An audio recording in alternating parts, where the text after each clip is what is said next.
All right, everybody, welcome back to Bean Talk here for the 6th episode. Obviously, got Thanksgiving type episode here going to come, so we'll get into a little bit more of that later. But of course, let's just get started with our topics. Got a lot to get into. Obviously, just open it right up. Zach Wilson has been benched. Obviously, we touched up on it just a little bit in the video that did come out yesterday. Mm-hmm. Yes, so I mean, he did get benched for Tim Boyle. He is getting dropped all the way down to third string. And, just on top of all this, I mean, we already knew, with the looming possibility of Rodgers return, everyone's kind of just like, he's technically, their best available option. But everyone kind of knows, that really isn't the case. I mean, Robert Saleh was doing all he could to kind of, keep his confidence up, keep him, in a position to, to see if he can turn around. But obviously they've had so much belief in him and he keeps falling short, and by now they have had enough. It is time to move on, and we will wait and see what Tim Boyle can do. And I mean, this is pretty expected for the upcoming weeks. I mean, we saw it in the last couple of weeks. Zach Wilson, we saw he was kind of stepping it up a bit here and there, keeping him in close game. Finally, the offense clicking. We saw that with them against the Raiders. Zach Wilson, he was having pretty decent game for his standards, but obviously Nathaniel Hackett and that play calling. You can throw shots at Zach Wilson, Nathaniel Hackett, or whatever you want, right? But I think this game against the Bills, I called the Jets mainly because of to win against the Bills, mainly because of the defense, and with Josh Allen with all his interceptions and all this and that. But obviously, Josh Allen bounced back again, and obviously showed that Tim Boyle coming in didn't really make any. I think Tim Boyle threw a pick when by that point it was already garbage time. Yeah, it was already garbage time points. It really didn't matter at that point. But still, with Zach Wilson getting benched, you at least want to see Tim Boyle see what he has to prove there, right? But obviously, it just really, really worse for the situation. And with Rodgers saying that he couldn't make a mid-December return. He is expecting mid-December. Yeah, it is a very, very expected for mid-December after that Achilles tear in week 1. But obviously with the Jets' playoff hopes right now, I honestly at this point I just rock out with Tim Boyle for the remainder of the season. Because at this point I don't really think the Jets will make the playoffs, especially with the resurgence of the Broncos, which we'll get more into that right now. With the Ravens at the top of the AFC, and then you got teams like the Steelers as well, and then the Dolphins. It's going to be really hard, and the Texans, so the 5th, 6th, and 17th, it's going to be really hard to get into. And that's the point here. Maybe if they were an NFC team, you might think about a couple things. But right now, the AFC is so heavy with teams that are really with so many viable playoff options. You probably didn't expect them even in the NFC. There's also teams there, but they're just in a position right now. It is kind of just wait out and see. I mean, honestly, we talked about this with other teams, but if the Jets would have actually came to a better course of action, maybe went for Josh Dobbs, maybe went for Carson Wentz when they were available, maybe they would be in a better position to be succeeding right now. But obviously, they wanted to hold out that trust for Zach Wilson. That did not pay off by now. And obviously, in the coming next offseason, it's becoming more and more obvious that he will be off the team by this offseason. Who knows if he is going to get another shot. I mean, he'll probably definitely be picked up by someone looking for a backup. Maybe does have a chance to find a resurgence in his career, but it's going to be really hard right now considering the trajectory he has gone on recently. Yeah, without a doubt, he's probably going to be searching for a new team this upcoming offseason. And now, moving on to our next topic, which is about the Broncos with their resurgence and how we think they're really a true playoff contender. I mean, not that the Broncos were 3-5, they were still in the hunt, still a lot of playoff hopes, and then the team finally bounced back. And how I talked about in the recap, and since the whole season, Russell Wilson, he's been playing some great football. I mean, he already surpassed the amount of touchdowns he had last season. And him clicking, finally the offense starts to click. But with Judy, with his regression this season, Cortland Sutton, who's supposed to be a guy they drafted in 2018, who he's still young, he has a lot of talent, and I still see potential in Cortland Sutton. Sure, he had those couple bad drops in that one game. I don't recall that. It was a couple weeks ago that potentially could have won him the game. But and then especially that defense as well. That's really the thing that's keeping him in this game. Cornerstone right now, which obviously that has been kind of the struggles which we have seen all this season. Like you just said, he already matched his total from last season. Russell Wilson definitely has been the bright spot up until the last couple weeks. Now ever since they got into this, I believe, was it a 3-game winning streak they're currently on. Now everyone's recently starting to click a little bit. Obviously, not even too much of Jerry Jeudy, but we look at Cortland Sutton, who he's really coming into his own right now. Obviously, he had a phenomenal game against the Vikings Sunday night. You know, they're really starting to click offensively, and of course, you know, that defense, we know they have all the pieces, all the capability. I mean, obviously Pat Surtain, someone that you're always go back on. You know, he's definitely been one of the cornerstones. Obviously, you know, the captain of that defense, really been, I mean, kind of the reason that this defense has been so solid as of late. Showed it against the Vikings as well, and I mean, obviously we're gonna go back to that game against the Chiefs. When they finally broke that streak, I mean, that and they beat them by a good amount. They beat them by a good amount. A sign of things to come. Yeah. Honestly, I don't label him as a true contender. I wouldn't label him yet, especially if they want to get into the 5th, 6th. Like I said, you still got teams like the Dolphins. You got teams like the Texans and the Jaguars are still making runs. The AFC North. Basically the whole North. Yeah, except the Bengals. It's looking true. And you know, I'm kind of seeing a parallel with this Broncos team. They're kind of reminding me of, you know, the Cowboys in 2018. You know, where we started 3-5. Our playoff hopes were looking kind of dead, and you know, we ended up making a huge comeback in the season, going 10-6. And you know, winning a playoff game. That's kind of what I'm seeing from this Broncos team. You making that argument, I definitely see that. And sure, I mean, that Cowboys team, you know, they definitely weren't, you know, once they made the playoffs, they weren't a win now team. They weren't expecting to make it far in the playoffs. Obviously, they were eliminated in the divisional round. But, you know, this is kind of, you know, to build upon. I mean, right now, you know, the Cowboys were looking for something to build upon. And the Broncos, who obviously, since last season, they've been expecting to contend. Now, obviously, they didn't expect it from the start, but now it could be started to build for something into next season. I mean, you know, see what they can do free agency and with, in the trade market. But I mean, they're definitely in a position to, you know, like you probably see, you know, if they can bolster up that defense, I could definitely see something like that. But it just all depends. I mean, they're obviously to win now, you know, definitely not. But to make it in the playoffs and who knows, maybe make some noise. There's a definite possibility for the Broncos to have a chance to do that. And you know, just like always, we'll have to wait and see if this success will be sustainable. And you know, we'll see in the next couple weeks.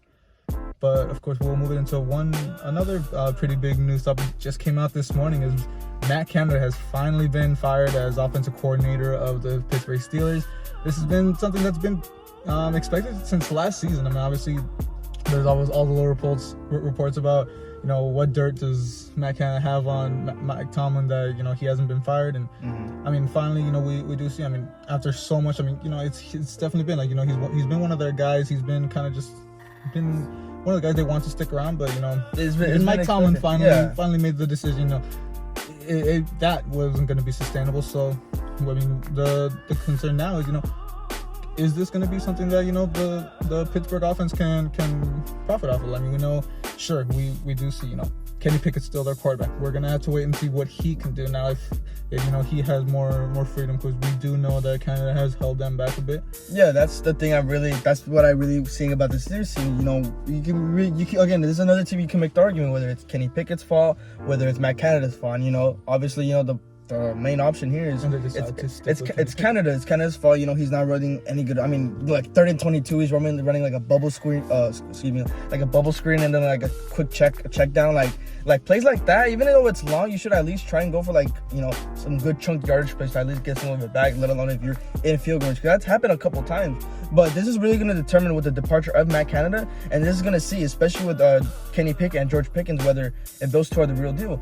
George Pickens, he's young. He and Kenny Pickett are young, but George Pickens, he has a lot of potential, and you know, he can get open, but you know, just Kenny Pickett, he misses those couple throws.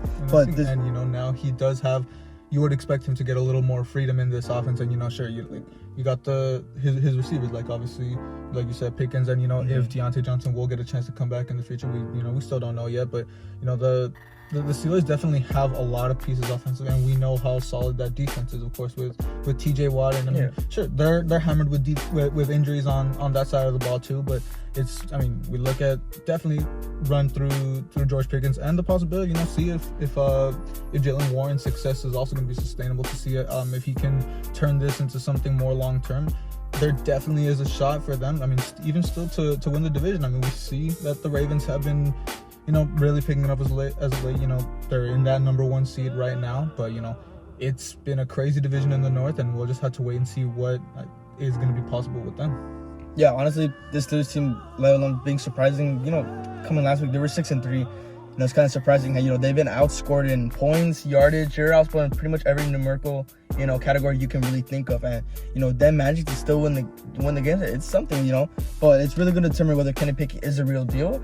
And if Kenny Pickett, you know, if he actually was getting held back by Matt Canada, same with George Pickens, which is, you know, a guy, you know, I've said a lot of good things about. Obviously, you know, I get my little shits and giggles here and there because of fantasy-wise. But realistically, you know, jokes aside, Matt Canada, you know, without a doubt, he is the reason. But, you know, this last couple of weeks, and, you know, another top, bring it up, it's December. December's right around the corner. This is really going to determine it between both of them, see if Kenny Pickett and George Pickens really pick it up in this offense. And if it isn't to be Kenny Pickett, also, you know, whoever takes on that interim role for OC, whoever can work with Mike Tomlin, we'll see if Kenny Pickett is the guy they want to moving forward, if they still choose to contend this season, or if, you know, you never know, maybe Mitch Trubisky could be the possibility to take this team moving forward. Obviously, we saw he struggled a lot last season, which he was put in as that number one guy. But, you know, you never know if there comes a time that it needs to be a change of scenery.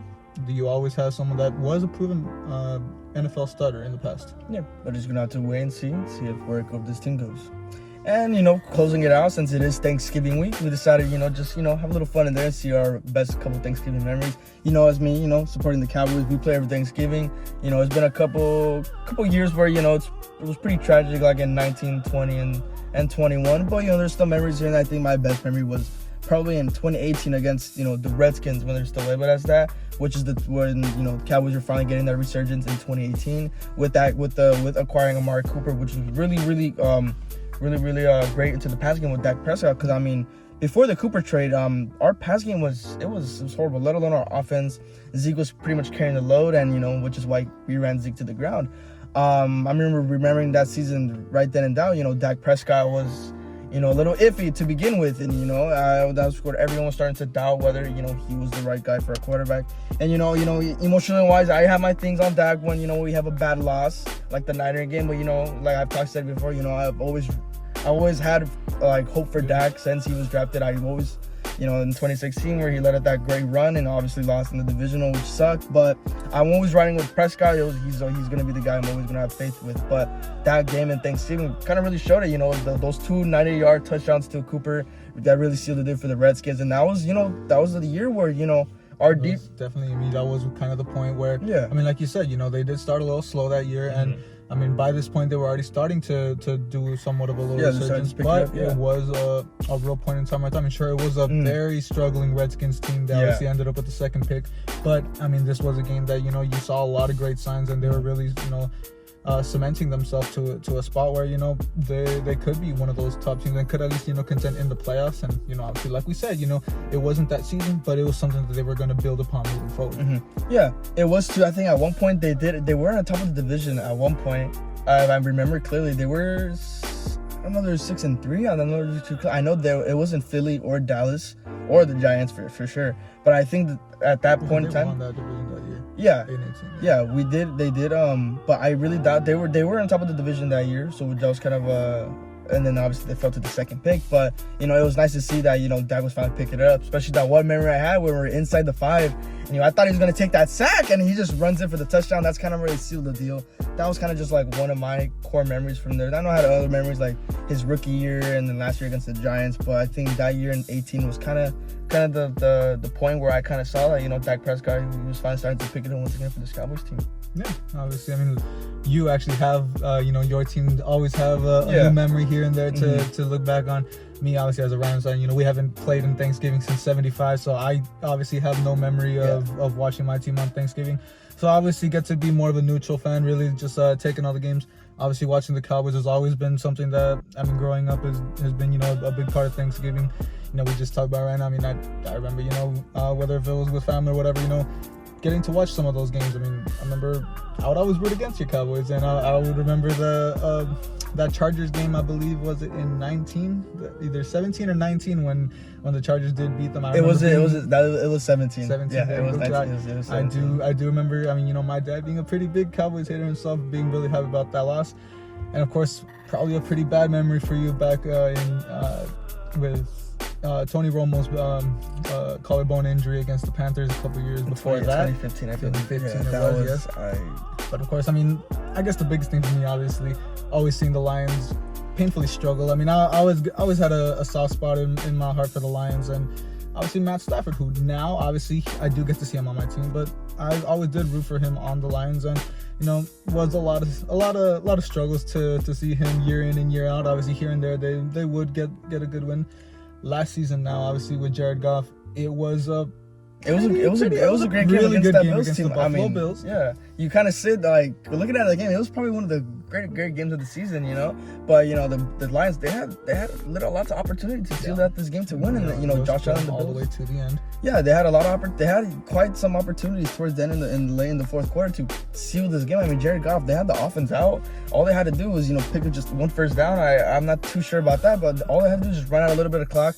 But that connection from on the final drive for the Bills, the connection to Josh Allen to Stephon Diggs, which set up the field goal for Tyler Bass to pretty much win the game for them, which was it sucked, because I was honestly I think I did pick the Bills to win, but at that point in that because at that point the Bills were definitely the more solid team, but this was kind of the point where we saw the Lions they might be cooking something. They were on the way, and obviously now this season it's gonna be another really good game to see. The Packers, you never know. They are in a great spot. I know we both took the Lions in this game, but it's definitely expecting a great game, and obviously all three games really expecting them to be great games to come. Obviously that is gonna wrap up. Obviously just for in the Thanksgiving spirit, gotta look back on some great memories. Of course, this video will be coming out on Thanksgiving Day. Had to pre-record it a little early for you getting to leave town for a bit, but obviously gotta obviously being Thanksgiving, I was very appreciative for everyone in our lives. Really appreciate for you always being being a good friend here. Obviously being a part of this channel for the two of us, always having fun with this, and just appreciate you guys, our viewers and our subscribers, and hope to keep you guys around, and hopefully you guys can stick around the next couple videos.